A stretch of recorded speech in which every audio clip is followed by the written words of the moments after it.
Lucy Maud Montgomeryová z knihy Vianoce s Annou. Poviedka prvá. Matej trvá na naberaných rukávoch. Matej prežíval ťažkých 10 minút. Prišiel do kuchyne za studeného šerého decembrového večera a sadol si v kúte na debnu s drevom s úmyslom vyzuť si ťažké čižmy.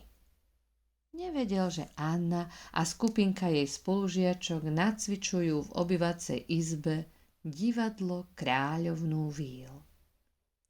V tej chvíli sa vrútili dievčatá cez halu do kuchyne, smiali sa a veselo štebotali.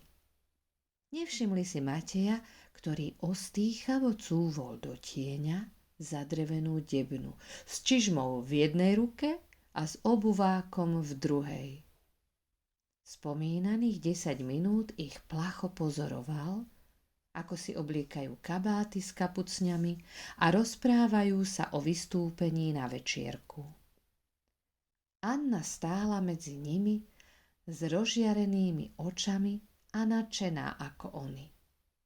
Matej si však náhle uvedomil, že sa v niečom odlišuje od svojich spolužiačok a Mateja táto odlišnosť trápila. Videla sa mu nežiadúca.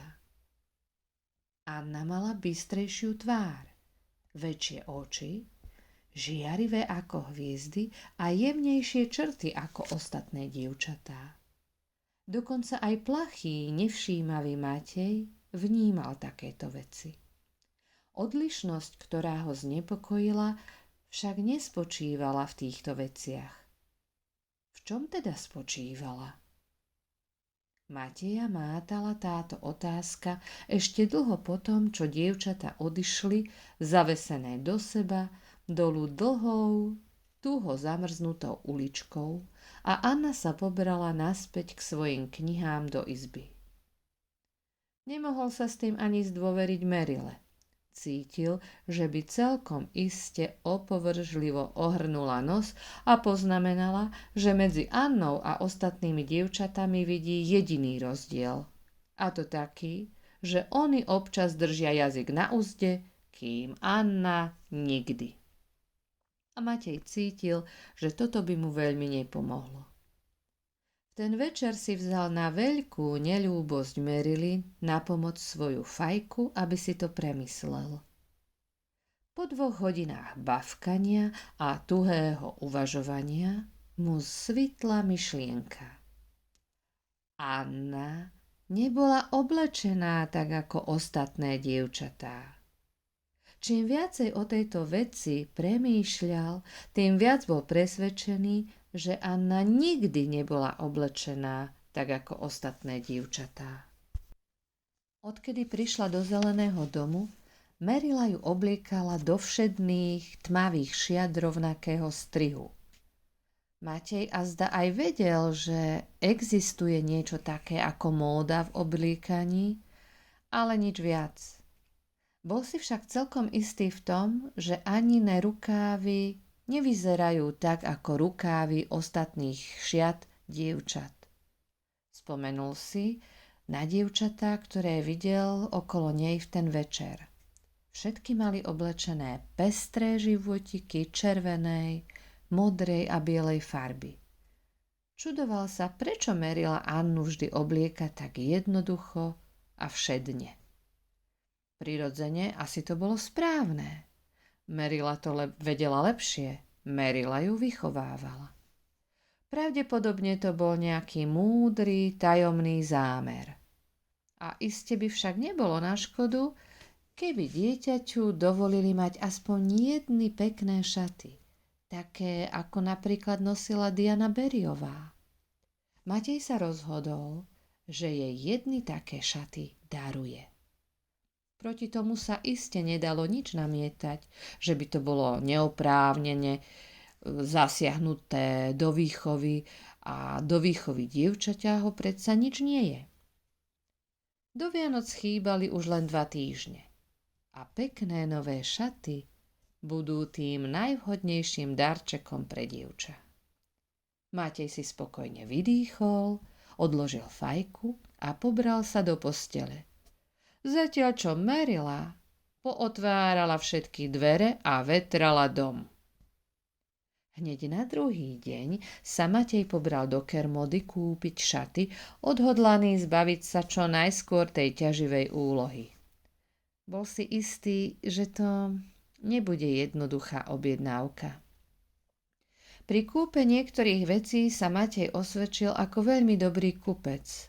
Vedel však, že pri nákupe dievčenských šiat bude vydaný na milosť a nemilosť predavačov. Po mnohých úvahách sa Matej rozhodol ísť do obchodu Samuela Lawsona namiesto obchodu Williama Blaira. Tak pravdu povediac, Cuthbertovci odjakživa chodili len k Williamovi Blairovi. Pokladali to za vec svedomia, takmer ako to, že chodili do presbyteriánskeho kostola a volili konzervatívcov. U Williama Blaira však často čakali na zákazníkov jeho dve céry a Matej mal z nich panický strach. Vedel sa s nimi dohodnúť, keď vedel presne, čo chce a mohol na to ukázať prstom. Matej však cítil, že v záležitosti, ktorá si vyžaduje vysvetlenie a radu, potrebuje, aby za pultom stál radšej muž. Rozhodol sa teda, že pôjde k Lawsonovi, kde iste nájde Samuela alebo jeho syna. Ale beda. Matej nevedel, že Samuel pri nedávnom rozširovaní obchodu zamestnal takisto predavačku. Bola to netier jeho manželky, temperamentné, mladé stvorenie. Mala obrovský účes a la pompadour, veľké hnedé oči a ten najširší a najmetúcejší úsmev. Bola oblečená s vynikajúcim vkusom a na rukách mala niekoľko náramkov s príveskami, ktoré pri každom pohybe sa jagali, rinčali a cinkotali. Mateja zachvátil zmätok už len preto, že ju tam našiel a zvuk príveskov mu úplne zatemnil mozog. Čo vám môžem dnes večer ponúknuť, pán Carbert? Opýtala sa slečna Lucilla Harrisonová živo a milo, poklopkávajúc oboma rukami na pult. Nemáte nejaké...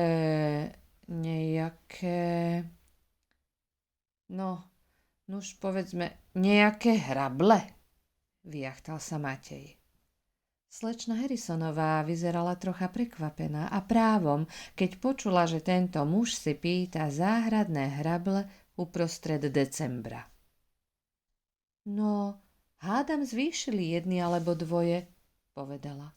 Sú však na poschodí v sklade medzi starým tovarom, ale idem vám ich pozrieť, ak chcete. Počas jej neprítomnosti si Matej usporiadal roztržité myšlienky a bol odhodlaný urobiť ďalší pokus. Keď sa slečna Harrisonová vrátila s hrabľami a ochotne sa opýtala: Ešte niečo, pán Carbert? Matej pozbieral odvahu a odvetil: Nuž, keď ste mi to pripomenuli, možno by som si pozrel by som sa kúpil trávové semeno. Slečna Harrisonová už počula, že Mateja Carberta pokladajú za čudáka. Teraz však prišla k uzáveru, že je to úplný blázon. Trávové semeno mávame iba na jar, vysvetľovala povznesene. Teraz ho nemáme. Ach, jasné.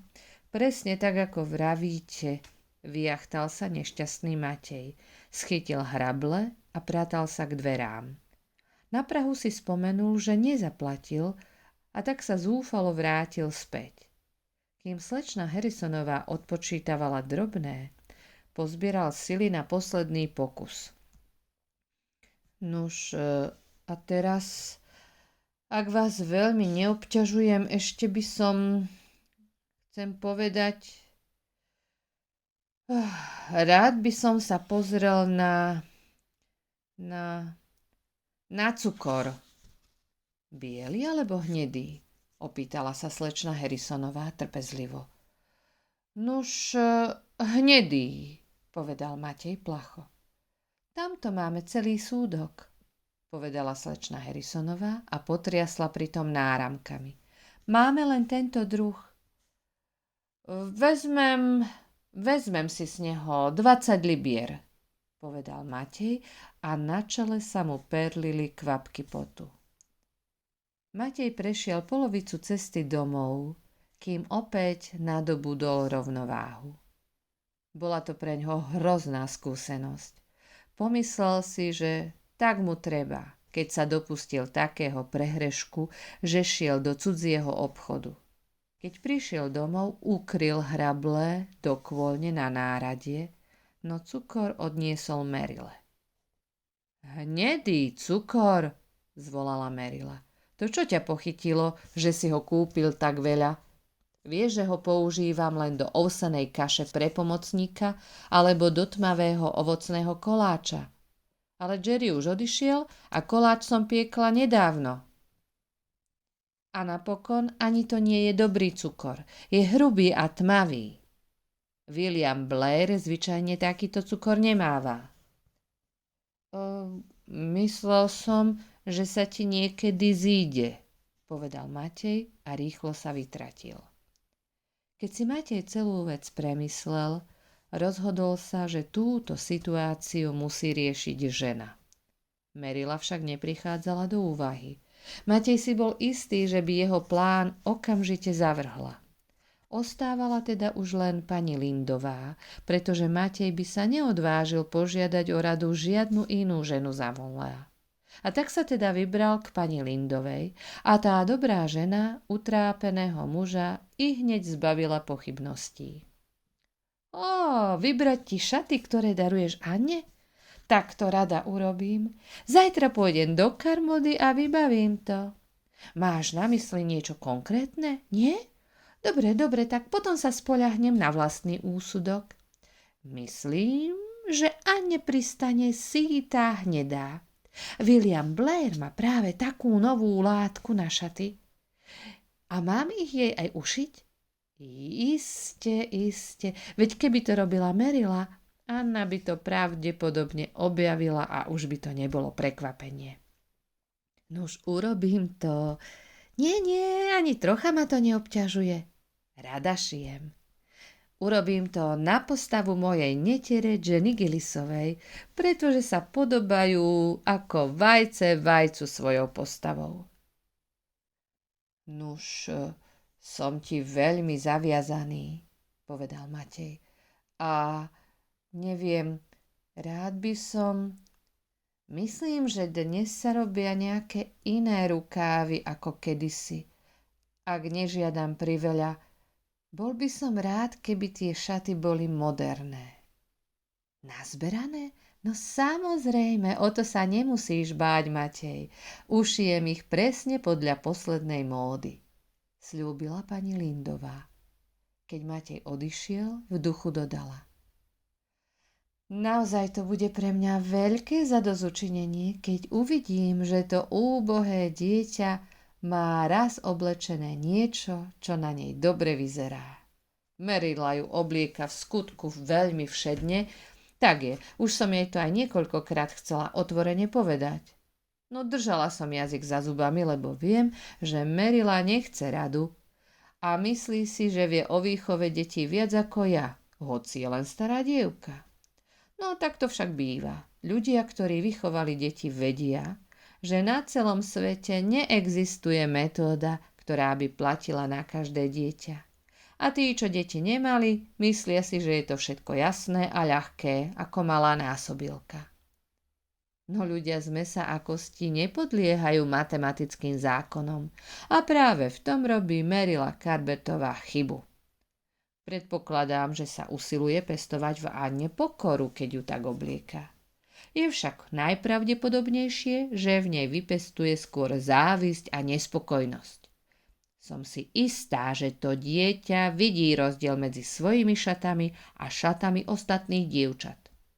Keď si však pomyslím, že aj Matej si to všimol, ten chlap sa asi zobúdza po 60-ročnom spánku. Merila pozorovala celé nasledujúce 2 týždne, že Matej má niečo za ľubom. Nevedela však uhádnuť, čo je to, až kým pani Lindová nepriniesla na štedrý deň nové šaty. Merila zareagovala vcelku pekne, hoci veľmi neverila diplomatickému vysvetľovaniu pani Lindovej, že vraj šaty ušila preto ona, lebo Matej sa bál, aby Anna na to neprišla a nebolo by to prekvapenie. No tak preto sa Matej po 2 týždne tváril tak tajomne a uškrňal sa sám pre seba však, povedala Merila trocha odmerane, ale zhovievavo. Vedela som, že pripravuje dáku pochabosť. Nuž musím povedať, že podľa mňa Anna nepotrebuje nové šaty.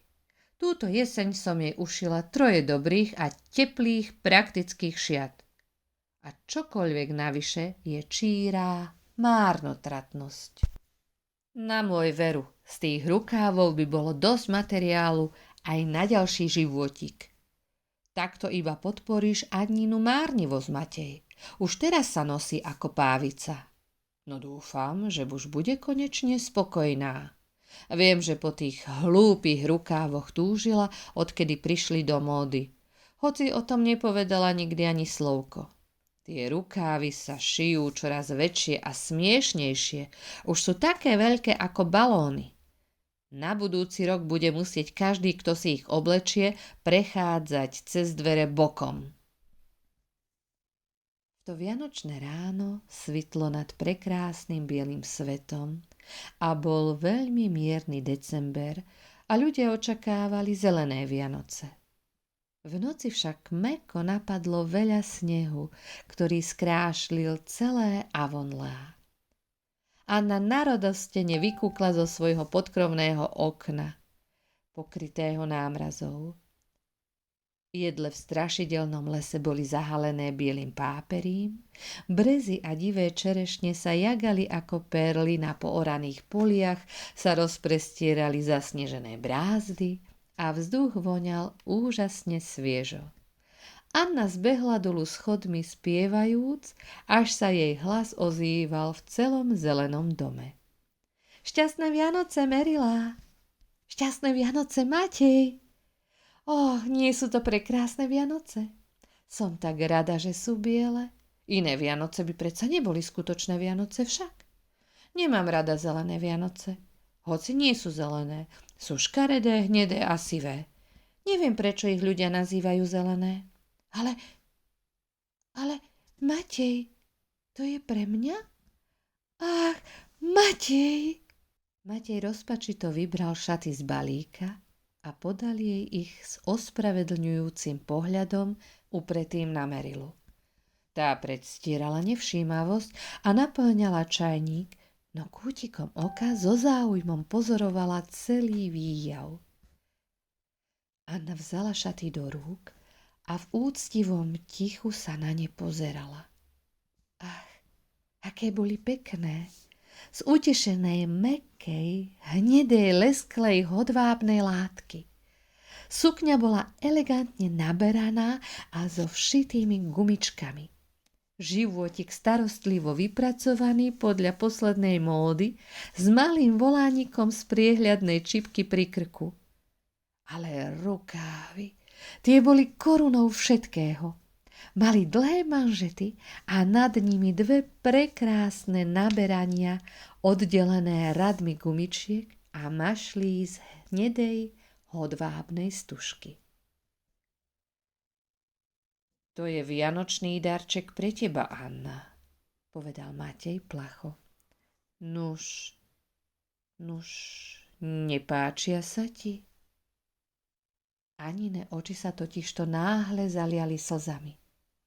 Či sa mi páčia? Ach, Matej! Anna preložila šaty cez stoličku a zopla ruky. Matej, sú to jednoducho najkrajšie šaty. Ach, ja nikdy nebudem ti môcť dostatočne poďakovať. Len sa pozri na tie rukávy. Zdá sa mi to, že to je len šťastný sen. Sen, nesen, naraňajkujeme sa, prerušila ju Merila. Musím povedať, Anna, že podľa mňa si nepotrebovala šaty. Ale keď ti už Matej daroval, dávaj si na ne pozor.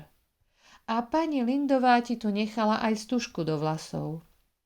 Je hnedá, aby sa hodila k šatám. A teraz si už poď sadnúť k raňajkám.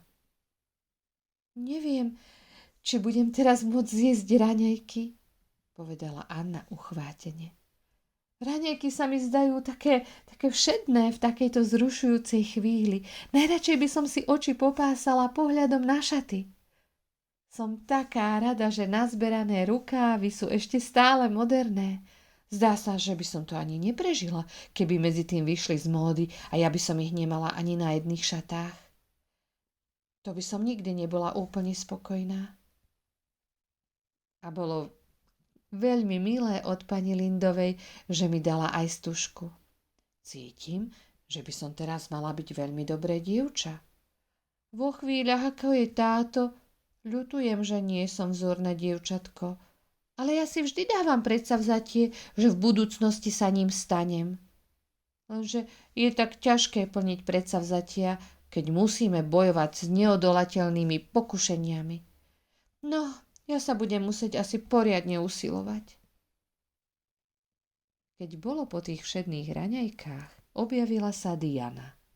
Jej žiariaca postavička v karmínovo-červenom plášti prechádzala cez biely most z neotesaných klád v úžľabine. A Anna jej zbehla dolu svahom v ústrety. Šťastné Vianoce, Diana! Ach, aké prekrásne Vianoce! Ukážem ti niečo úchvatné. Matej mi daroval tie najkrajšie šaty s takýmito rukávmi. Krajšie som si ani nevedela predstaviť. A ja mám ešte niečo pre teba, povedala zadýchaná Diana. Tu, pozri, túto škatuľku. Teta Jozefína nám poslala veľký balík s toľkými vecami a toto by bolo pre teba. Priniesla by som ti ju včera večer, no ale už bolo po zotmení a ja sa necítim veľmi príjemne, keď mám ísť počas tmy strašidelným lesom. Anna otvorila škatuľku a nazrela dnu. Najskôr uvidela kartičku s nápisom Pre moju dievku Annu. Šťastné Vianoce. A potom uvidela pár tých najelegantnejších črievičiek z kozinky, zdobených perlami, saténovými mašličkami a jagavými sponami. Ach, vzdýchla Anna. Diana, toto je priveľa. Ja iste len snívam. Haha, nie?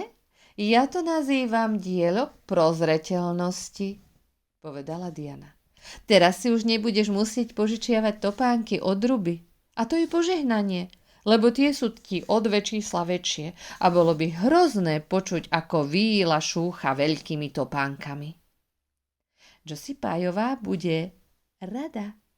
Len si predstav, Rob Wright išiel predčerom večer domov zo skúšky s Gertrúdou Pájovou.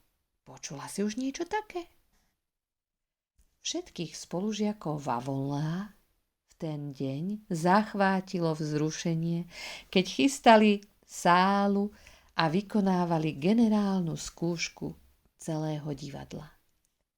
Kultúrny večierok zožal veľký úspech. Malá sála bola úplne zaplnená. Všetci účinkujúci si počínali skvele, no Anna bola najžiarivejšou hviezdou celého podujatia, čo sa neodvážila poprieť ani závislivá Josie Pájová. Ach, či to nebol úžasný večer? Povzdychla si Anna, keď bolo po všetkom a spolu s Dianou kráčali domov pod tmavou hviezdnou oblohou. Bol. Všetko sa veľmi vydarilo, povedala Diana. Odhadzujem, že sme zarobili asi $10. Skonštatovala Diana vecne. Len si predstav, pán Alan sa chystá poslať o tom aj správu do Charlottetownských novín. Ach, Diana, naozaj uvidíme naše mená v novinách? Chvejem sa pri pomyslení na to. Okrem toho, to tvoje solo bolo vynikajúce, Diana. Bola som pyšnejšia ako ty, keď si musela pridávať.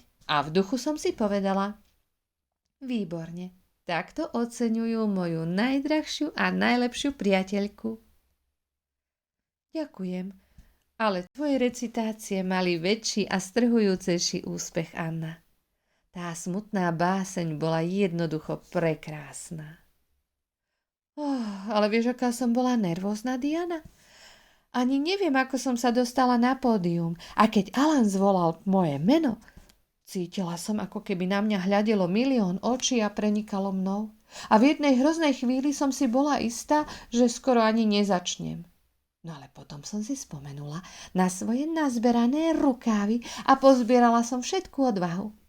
Vedela som, že s takými rukávmi sa musím správať dôstojne.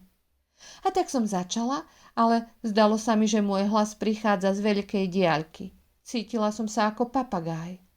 Bolo to dielo prozreteľnosti, že som si v podkroví nacvičovala recitácie tak často, ako to len išlo, lebo inak by som to nebola zvládla. A ozaj, stenala som dosť presvedčivo? Áno, v skutku si stenala skvelé, uistila ju Diana. Keď som si sadla, videla som pani Sloanovú utierať si slzy. Bolo úžasné pomyslieť si, že som dojala niečie srdce. Je to také romantické účinkovať pred toľkými divákmi však. Bola to úžasná udalosť. A nebol aj dialog chlapcov skvelý? Opýtala sa Diana. A Gilbert Blythe bol jednoducho úžasný. Anna, naozaj si myslím, že sa ku Gilbertovi správaš veľmi škaredo. Niečo ti poviem. Keď si odbehla z pódia po dialógu Will, vypadla ti z vlasov jedna ruža. A videla som Gilberta, ako ju zdvihol a strčil si ju do náprsného vrecka. Tak veru. Si taká romantická, takže by ťa to malo potešiť. Vôbec ma nezaujíma, čo ten človek robí, povedala Anna povznesene. Jednoducho nestrácam čas myšlienkami naňho. Je ti to jasné, Diana? V ten večer Merila a Matej, ktorí boli na kultúrnom večierku prvý raz po 20 rokoch, sedeli, keď odišla Anna spať, chvíľu v kuchyni pri ohni. Nuž, Anna si hádam počínala rovnako dobre ako ostatní, povedal Matej pyšne. Áno, tak je, pripustila Merila. Je to bystré dieťa, Matej. A vyzerala veľmi pekne. Nebola som veľmi naklonená tomu večierku, napokon však myslím, že na tom nie je nič zlé. Dnes večer som bola na Annu veľmi pyšná, hoci jej to nepoviem. Nuž, aj ja som bol na ňu pyšný a aj som jej to povedal, keď sa chystala spať, povedal Matej. Musíme si rozmyslieť, čo pre ňu môžeme ešte urobiť. Hádam, bude čoskoro potrebovať niečo viac ako Avonlejskú školu Merila. Ešte je dosť času myslieť na to, povedala Merila. V marci bude mať len 13, hoci dnes večer mi napadlo, že z nej vyrástlo už veľké dievča. Ráchel ušila tie šaty trocha pridlhé a Anna v nich vyzerala taká vysoká. Rýchlo sa učí a hádam to najlepšie, čo pre ňu môžeme urobiť, bude, ak ju pošleme po určitom čase na Kráľovskú akadémiu. Ale rok či 2 ešte o tom netreba hovoriť. Nuž, nebude na škodu, keď budeme o tom tu i tam premýšľať, povedal Matej. Také veci sa muslia dobre premyslieť.